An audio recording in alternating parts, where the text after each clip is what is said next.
শাশুড়ি যে এত দরজাল আমাদের জানা ছিল না। আমি রত্ন পাইছিলাম, এই জামানায় আমার রত্ন।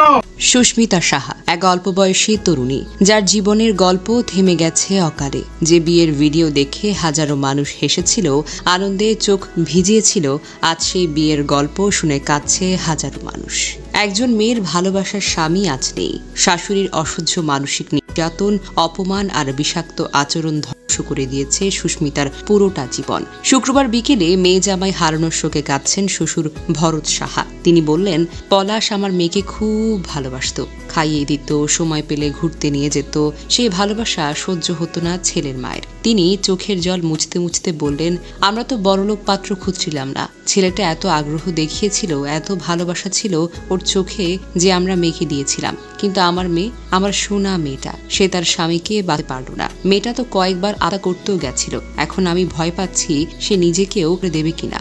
ভরত সাহা আরো বলেন, পলাশের মা আরতি সাহা খুবই ভয়ঙ্কর মহিলা।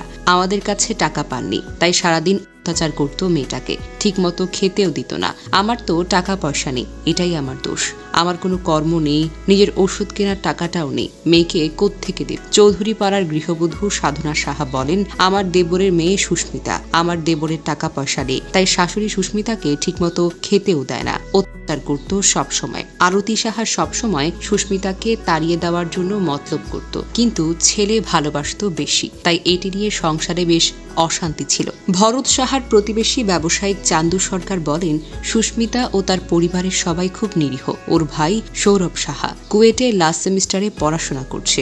বাবার টাকা পয়সা তেমন না থাকলেও ছেলে মেয়েদের লেখাপড়া শিখিয়েছেন, কিন্তু লোভের কাছে আমাদের মেয়েটার জীবন নষ্ট হয়ে গেল। সুস্মিতার চাচাতো ভাই ব্যাংকার পার্থ সাহা জাগো নিউজকে বলেন, 18 বছর পূর্ণ হওয়ার পর পলাশের আগ্রহ দেখে আমরা বোনকে দিয়ে দিই, কিন্তু বিয়ের পর কোনোদিন ওদের বাড়ি আমরা যেতে পারিনি। সবসময় শুনতাম আমার বোনটাকে ওরা যৌতুকের জন্য অত্যাচার করে, কিন্তু পলাশের কথা সবসময় শুনেছি ভালো, সে আমার বোনকে অনেক ভালোবাসত। সুস্মিতা সাহার ভাই সৌরভ সাহা জাগো নিউজকে বলেন, আমার বোন জামাই পলাশ অনেক ভালো ছেলে, আমার বোনকে খুব ভালোবাসতেন, সবসময় ফোনেও আমাদের খোঁজ নিত। এটাও ছিল তার মায়ের কাছে দোষের। বিয়ে হওয়ার 2 বছরের মধ্যে একবারও শ্বশুর বাড়ি যেতে পারিনি। আমাদেরকে ওই মহিলা সহ্য করতে পারত না। পলাশের হাতের লেখা। ওখানে যে স্বর্ণের কথা লিখেছেন, তিনি হয়তো ধারণা করেছিলেন তার এই ঘটনার পর তার স্ত্রীকে তার পরিবার কিছুই দেবে না, তাই হয়তো স্বর্ণের কথা উল্লেখ করে গেছেন। একটা সংসার ভাঙতে বাহির থেকে শত্রুর প্রয়োজন হয় না, ঘরের ভেতরে একজন মা থাকে। এই মা পরিচয়ের নারীটাই যথেষ্ট। সমাজে এমন অসংখ্য মা-রূপী শাশুড়ি আছেন, যারা ছেলে বিয়ে করলেই মনে করেন ছেলেকে যেন কেউ কেড়ে নিচ্ছে।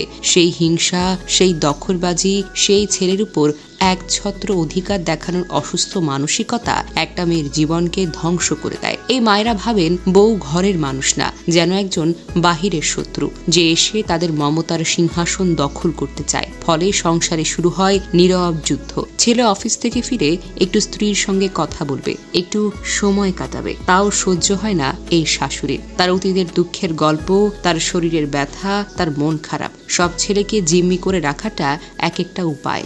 এই নারীরাই দিনের পর দিন একটা মেয়ের জীবনে বিষ ঢালেন। ছেলের ভালোবাসাকেও এক প্রকার চুরি মনে করেন। শেষমেশ সেই বিষ এমনভাবে ছড়িয়ে পড়ে, যা একটা হাসি খুশি মেয়েকে বিধবার শোক, নিঃসঙ্গতার বিষাদ আর আত্মহত্যার প্রান্ত নিয়ে দাঁড় করিয়ে দেয়।